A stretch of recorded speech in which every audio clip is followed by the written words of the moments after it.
Craig Howes, John Osorio, thank you so much for coming to ThinkTech Hawaii today. My pleasure. Good. You're welcome. So you guys just published a book. I always like to meet people who publish books. We edited a book. Yeah, we we helped edited a book. 28 other people and ourselves. put All out a right, book. tell me about the book. Who wants to? We got the idea for this book while running together. We've been running together for about, 5, 6, 7, 8 years. And we really wanted to give ourselves the opportunity to talk about some of Hawaii's pressing issues, things that don't always get talked about, things that politicians like to avoid talking about. We think particularly the environment, the economy, Hawaiian sovereignty issues, all of those things. And we thought, what better thing to do than to contact people that we know, that have been studying this, that have been working with it, thinking about it for a long time, and give them a chance to really put all of their ideas into one short 3,000-word essay. Mm-hmm. It seemed to work. So it's a study of Hawaii, this book. It really is. And I mean, to me, it falls in that whole continuum which began with the Michener book. It was a great study of Hawaii, although it was for the popular market. And then we had Land and Power. Land and Power. There were a couple of others in the continuum, and it seems like more and more they come out of the university. Well, that's the place where you got a bunch of people who are being paid to think about things for long periods of time. I guess the book that this is probably most sort of in the tradition and responding to is The Price of Paradise, which was done about 16 years ago now. Randy Roth's book, and the idea is, again, it's a general audience, but the people writing them, writing the individual essays, really are on record as knowing a great deal about the subject. And we asked them to write for a general audience and basically asked them to do two things. We asked them to say, how did we get to where we are right now? Which already shows the assumption was we don't really want to be where we are at the moment. So some kind of historical sense. So it's not just responding to emergencies and reaction. What's the story here? How did we get to here in terms of the military, in terms of tourism, in terms of transportation? And then the second thing is, because it's easy for people to write about what the problem is, then give a couple of pragmatic suggestions as to things that would make a difference for the better if we could change that particular thing. And we gave them about 3,000 words to work with, which is shorter than they usually work within. So the idea is it's supposed to be a kind of sort of spectrum of the issues that people should really be thinking about as we head into the election and the next couple of years. Yeah, very timely, as a matter of fact. It's just a perfect time to print a book like this. Well, it was planned. We talked about this back in October. We had our first real meeting on this in February, or is it January? Well, in November, but the point where we actually picked the people to be in here was late January. So these people got the invitation to write these essays in early February. They had 7 weeks to write them. They got them in. Mm-hmm. Virtually everybody we asked said yes because we picked the right people, and it was off to the press mid-May, and it's in our hands now. You'd be impressed that university professors could be that efficient. Almost like a business. It was something. So you guys work together on this sort of thing all the time. I mean, what are your relative roles at the university? Craig? Okay, I'm a professor of English. I've been here since 1980. I'm also the director of the Center for Biographical Research, which is actually the unit that has published this book through University of Hawaii Press. So I've been involved in the documentary series Biography Hawaii. I'm one of the co-producers for Aloha Shorts on Hawaii Public Radio. And we put out books and journals, and we're interested in the way people tell stories about their lives. Mm-hmm. So that's what I've been doing. Mm-hmm. John? And I'm a professor of Hawaiian Studies. I've authored a book on the Hawaiian Kingdom and Hawaiian Kingdom law. I write for the sovereignty movement. I'm an independence activist, and I guess the things that we've done together have been mostly that he's organized certain kinds of conferences, and I've either gone and given a speech or sung a song. Yeah. Yeah. So what was the criteria for selecting the people you selected? We went at it a couple of ways. It literally was a matter of we thought up the idea as we ran by UH Press at 6:20 on the morning of October 29th. And when we finished the run, we said, no, we really are going to do this, And we know it was that day because then what we decided to do is, okay, we got to get some other people involved who know people in areas that we're not as familiar with. So that day, we emailed Dean Neubauer, who's the former chancellor at the university, Neil Milner, who's the ombudsman and has been a political Well, we commentator know for him years. well. He's on the program with you. That's right. Mari Matsuda, who's a really Same. distinguished law professor nationally, and then Mita Chesney Lind, the sociologist who's been involved in prison reform for years. So we picked those four because they're outspoken, they've been involved in social movements, and they also know other people. So we sat down with them and started thinking about, okay, what would the topics be? And we came up with ideas for topics, and then they often were able to come up with the best names of the people to write them. And then frequently they then approach those people to be able to actually write the essay. So I still haven't met a few people in here, although I've worked with them in editing the book. Yeah. So you scoped the topics then? In some ways, the topics really, they scream out, and they really suggest themselves.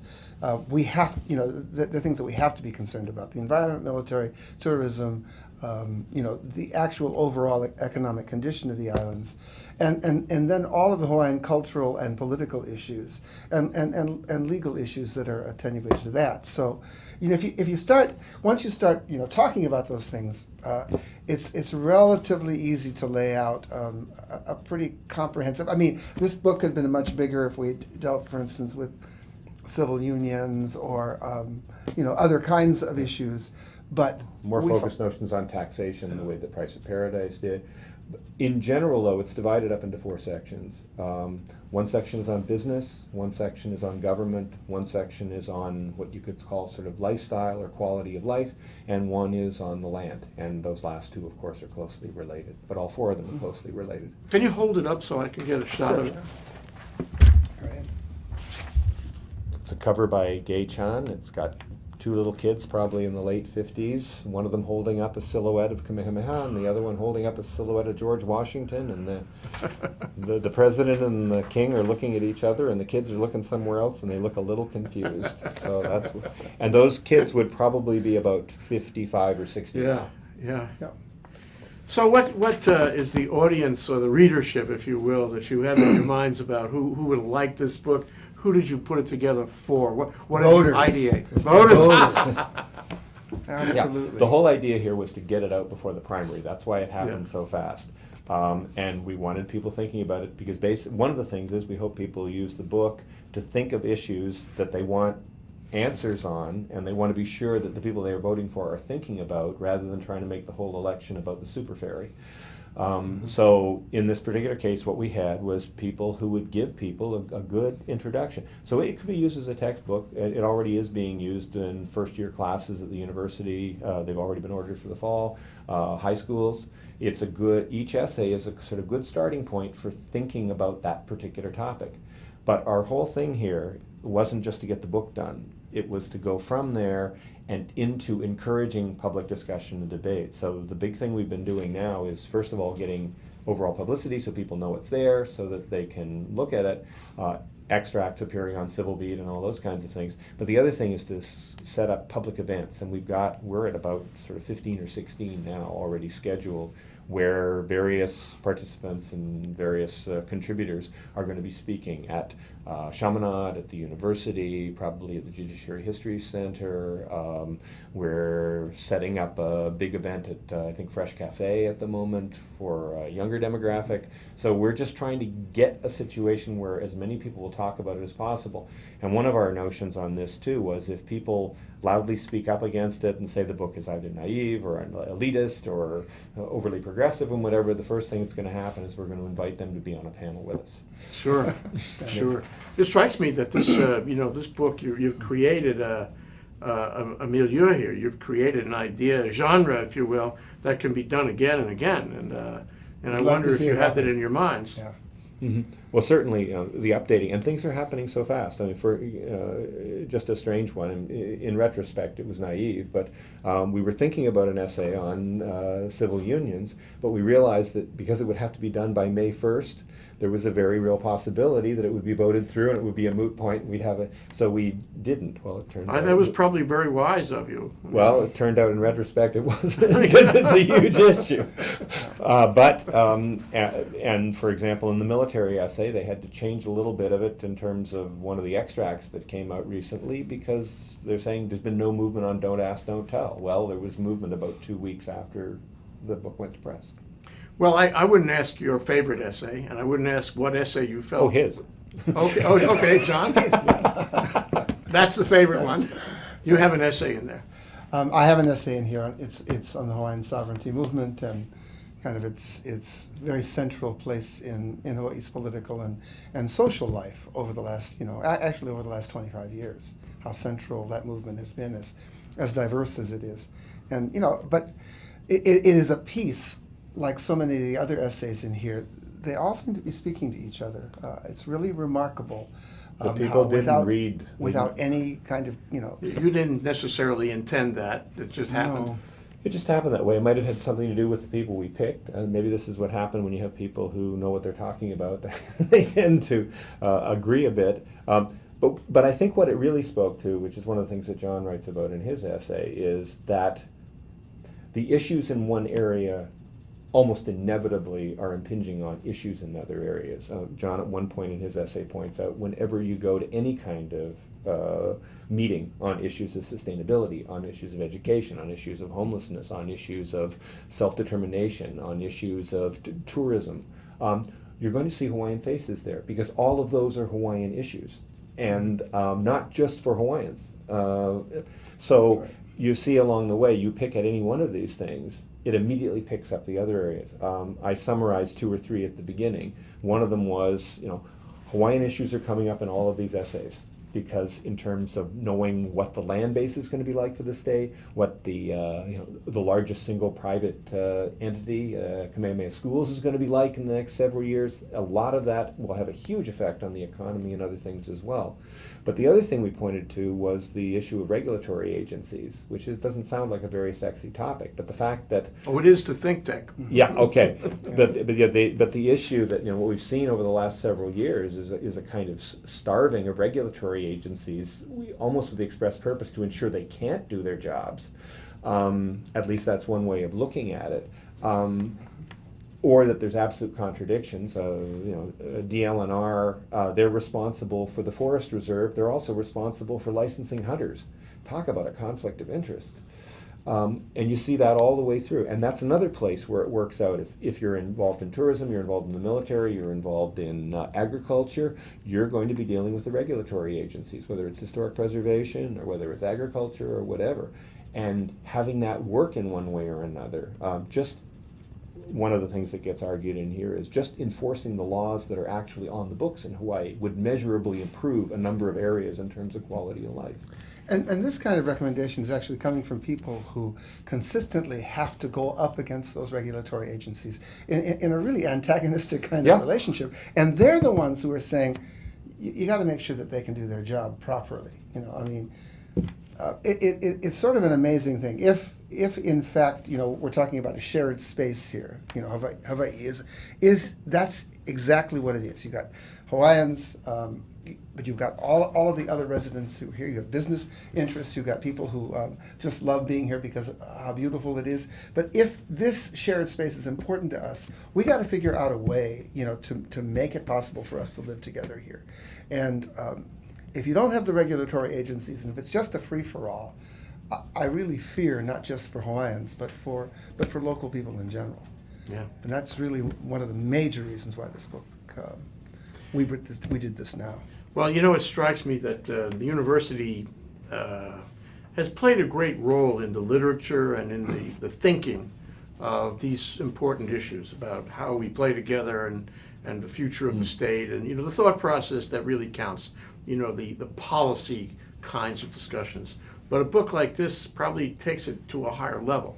And as I said before, it establishes maybe an opportunity to do this again and again in order to, have the university provide this kind of intellectual value to the community. So I commend you guys for putting it together, because I think it's, in a way, it's unprecedented to do a book with these thoughts in mind, with these people participating. But I like to refer to our conversation, Craig. It was probably 90 days ago or so, where you and I met at the suggestion of Susan Horowitz of Pacific New Media and Neil Milner as well. And so I called you, and I have very distinct recollection of that call, because to me it was a watershed call, or more aptly put, perhaps a fire hose call. And what is your recollection of that call? Because that was important for the program we're going to do on August 25th. Well, actually, it's my memory of the call is it's like a number of other calls we've had recently, and that's not because I don't remember it. What I remember is, and this is something we've been finding all the way through, is starting out in this particular direction and trying to suggest, okay, what are the issues that we need to talk about? All right, what kind of range of discussion needs to take place? Why is it important to hold everybody in the community accountable, or inform everybody in the community so they feel the need to address these things? Once you start doing something like that, you find out how many other people in the community are doing this. Our phone call happened right around the time that John Temple at Civil Beat got in touch with us, because what I remember out of this was that basically we're wearing the same shoes. One, that you have to put something out there that people can actually respond to, that there are statements by informed people whether they can consider, that they can feel that they now know more about the subject than they did before, but that second, it has to move to that next stage of discussion, a debate, and then some kind of follow through. That kind of mini pattern that I was talking about before, where, okay, tell us how we got here, tell us what kind of things we need to do to get out of it. And not surprisingly, it happened when we were talking to John Temple about what they want Civil Beat to be. It's been that way when we've talked to Akaika Hussey at the Independent. In talking to you, it was the same thing. It was a matter of, you were basically putting together a kind of another medium version of the book, in that you were trying to get the same kind of group of people together and try and move towards something that would have some kind of resonance or some kind of implications just beyond putting it out there.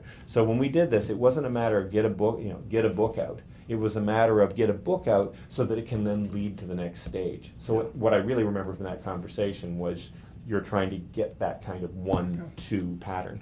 Yeah. I was also thinking while you were talking about the importance of giving other parts of the public a sense that they can contribute and participate in the public discussion of their political and economic fate here. I think that there are certain groups of people in Honolulu who are accustomed to being able to get things done, and they know, they got the ear of the governor, or they've got the ear of the Speaker of the House, and they know where they can go in order to move things in a particular direction. But increasingly, I believe the general public feels isolated and left behind and almost irrelevant to the conversation. So, whatever, Furlough Fridays, I think that's a good example. An outraged group of people who knew that their lives were going to be impacted and went down to the legislature, called up people, but there was still a sizable part of the community who were saying, we don't have the money, we don't have the money. I mean, this is absurd. You can't simply, you really do have to get involved, and you really have to try and find a way to get more and more of the public participating and energized and believing that they can actually, be involved and make a difference. And underlying that, too, is that notion, which is why we have the word value on there. In the introduction, we quote the Oscar Wilde line that a cynic is a person who knows the price of everything and the value of nothing. Value here, it has that economic dimension, but it also has that ethical dimension. It's a matter of what are we willing to pay for in order to guarantee that at the very least we have this. And one of the things I say in the introduction is there should be a point in many of these political discussions where you realize we can't go where we're heading. For example, we can't leave this room and say, we've solved the budget problem with the schools. What we're going to do is have 36 less class days. There should have been a point where people should have realized we can't leave the room and say that. This comes up in a number of other areas as well, that we can't afford to have historic preservation. Times are bad, therefore what you have to do is basically let whatever is being offered that would spend money go. So that notion of value here is also tied to an idea of what are we willing to spend on, what are we willing to pay for. to guarantee a kind of quality of life rather than just a kind of, measurable level of life. And we've been basically from the moment that at the beginning of Governor Cayetano's first administration, when he announced, basically the first thing he announced was, we are in a financial emergency. We have basically been in that mode for 16 years. Well, 14 years. Yeah, and that's why, And it drives everything, and it doesn't just drive everything, it doesn't only provide a direction, it actually indicates that many things are irrelevant to the discussion. But- And a lot of the things that are judged irrelevant to the things that we're insisting here really have to be considered. So we were coming at it. Yeah. Our program, which is called Recovery and Transformation. Right. We'll talk about how that may overlap what you're doing. Mm-hmm. Is really a very similar kind of examination. Because we wanted to raise public awareness about issues that the state in general, all the apparatus had to consider. The level of awareness, in our view, was not high enough to motivate the legislature and and every element of the government to be thinking at the right level, to be considering the issues that need to be, to get around the obstacles in the room, and to find vision, at a higher level. So when you and I spoke, it really was watershed and fire hose for me, because we were doing the same thing, maybe a slightly different way, but looking at the same examination. Well, look at your title, Recovery and Transformation. Our subtitle is Knowing the Past, Recovery, Shaping the Future, Transformation. Ooh, Yeah. chicken It skin. is spooky. Back in the 1950s and 60s and 70s, you actually, historically, you can see that the legislatures there and the succession of governors basically worked with the business community, and they essentially created a new industry here. The tourist industry was born out of their very significant kind of planning, implementation, policy efforts, all of those things that they put together. And that's the engine. It didn't just carry this state economically. It basically is responsible for all kinds of things that happen, including the Hawaiian sovereignty movement. Tourism really kind of, helped to bring that movement to bear. We're at a watershed in other ways, in that one of the things we can't leave the room with is believing that the answer to our problems is 9 million tourists in 2015. Something has to be done to actually create a viable economy here, and tourism can only be a part of it. It can no longer, I really absolutely believe it can no longer drive what the state absolutely needs, because there are too many problems with it. So this is the thing. We need actually the whole public, and not just the politicians, talking about what it is, what our future is going to be, and imagining what it's going to be, and also figuring out how difficult it's going to be for us to get from here to there. Yeah. So see if you can help me now. We're structuring this program, Recovery and Transformation, August 25th. You guys are going to be presenting on your book and how that interrelates. I mean, finding that common denominator somehow. But I'd like to ask you your expectations of the program to help us plan for it. So, for example, we have what we call a wake-up keynote, who's going to talk about the identification of a good economy. What's your advice to him about what he should cover? The question specifically, how do you know a good economy when you see one? What do you imagine this discussion would be like? First thing I would look for is some form of sustainability, and I hate to just use that word and throw it around, but I mean, is this something that we can do regardless of what happens outside in the larger world? I mean, does the economy that you propose absolutely depend on, wealthy countries continue to be wealthy and can afford tourism or whatever whatever else it is? Ultimately, is this an economy that can withstand a major American policy change with regard to its military? If the military pulls out of here, does it take into and can we reasonably expect that we can train our own people, right, to participate in and thrive in this economy? Do we have the facilities for it? And if not, whose job is it to plan to create those facilities for training that workforce, for developing that professional body? That's the kind of thing we want to see in this. Not just simply a few great ideas about, wind farms and things like that. I mean, really and honestly, we want to see that people have an idea of how you institutionalize economic growth. It strikes me that one of the common denominators between what we're doing and the book you wrote, edited, Yeah. is that we're looking to connect the dots, connect the pieces, because so often, just like on the television news, it's all sound bites. And and you don't have any guidance on how to connect them. There's nobody who comes along and explains to you and gives you comment on how to put them all together. And you're really talking about that.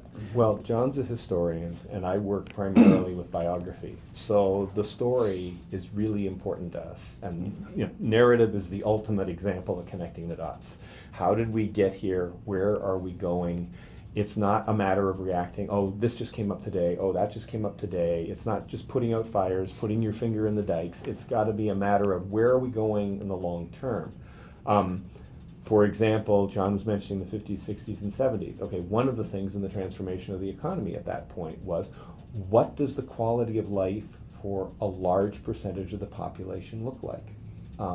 For example, in the 50s, 60s, and 70s, were we having substantial outmigration because a lot of people just couldn't possibly make it here in Hawaii? We have been getting it over the last 3 decades. Almost a notion of, well, if you can afford to live here, you should live here, and if you can't, go to Utah or go to Nevada, all right?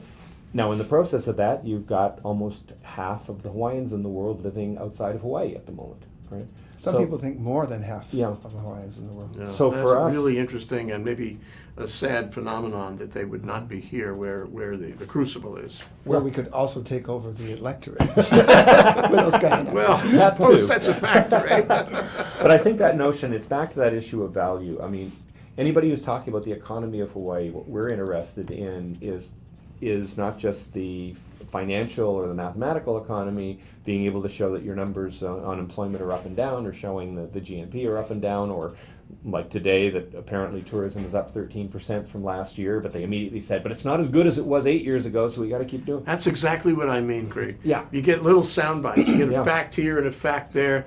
And sometimes in the newspaper, there'd be both sides, facts pointing you both directions. Which one do you pick? Where are we going? It's the point counterpoint model, and it's also the one we've been trying to avoid. We're, as I said, trying to get people who are in different places in the spectrum to talk about this.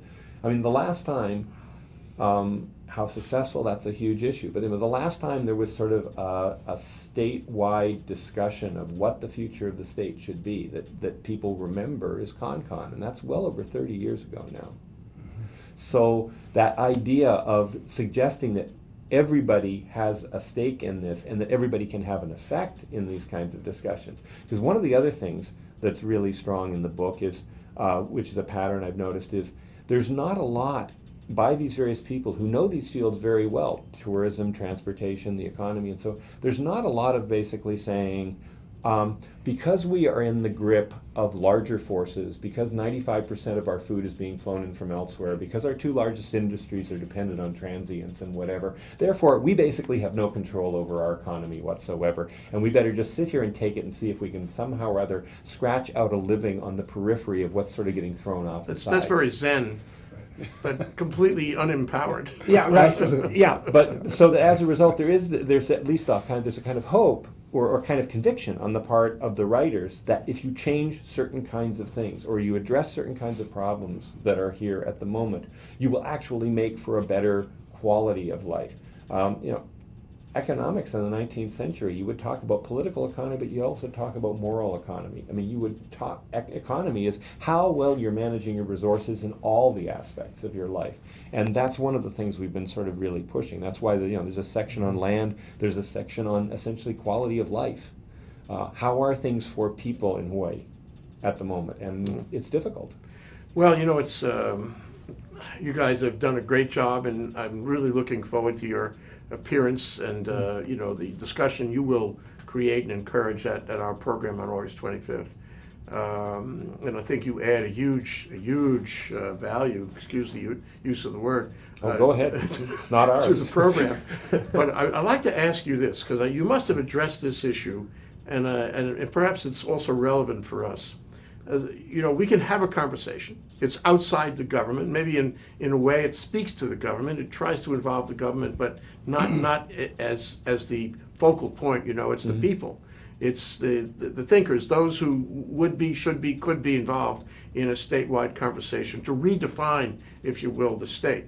But the risk to me is the Tower of Babel risk, where it just gets into be, you know, and we've seen this in local culture, with, you know, an infinite talk fest without anyone ever belling the cat, without ever coming to a conclusion, where everyone expresses himself. It's a dynamic process, but you never come to rest. You never actually make a decision, and you never do reach consensus either. So is this a problem for you? Is it a problem for me?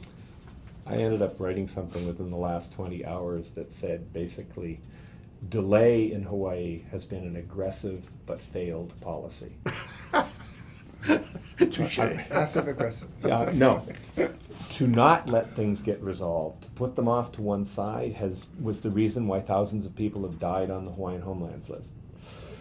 It's the reason why we can't seem to move forward on a number of these things, even though we know that, and also how they regress. You know, for example, when you started seeing the amount of healthcare coverage in the 1980s, there was a point where everybody in Hawaii was covered. And then there was a delay in addressing it as you started seeing fissures and some people weren't being covered. Well, we delayed ourselves right back down to a situation, although we have better health care than the rest of the country. You know, we're back into a situation. We have a lot of people who aren't covered. A lot of them are recent immigrants. We're back, you know, we're drifting back. That's another thing as well, too. That notion of delay. If we delay, we're also going to drift back on the things that are really wonderful and strong about Hawaii, because there are all sorts of things we do a heck of a lot better than just about anywhere else in the world, and have historically. There was a historic preservation office in Hawaii in 1870.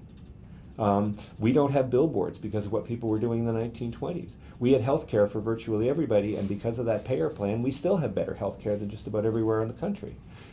But if we delay, and we don't actually address and say we want to keep those things or preserve those things, we're going to end up in the babel that you're talking about. And the babble too. I mean, I'm not so much worried about getting more and more people involved in talking about this.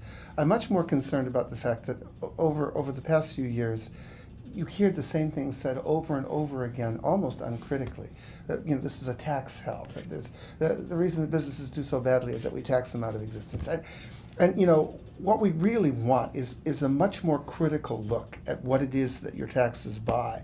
It may very well be that the taxes are high here, but they're really, really high when they don't actually buy anything.